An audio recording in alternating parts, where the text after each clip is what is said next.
বাঁচবো আর কয়দিন, অর্ধেক হায়াত তো শেষ। এই চিন্তায়, এই ধারায় চলেছে, এরকম লক্ষ মানুষ কবরস্থানে শুয়ে আছে।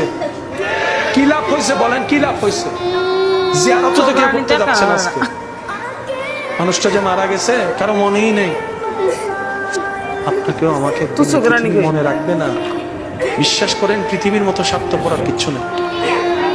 সেকেন্ডে সেকেন্ডে পোল্টি মারা যায়। বুঝতে পারছি? আল্লাহ এবং রসুল ছাড়া আপন বন্ধু বলতে।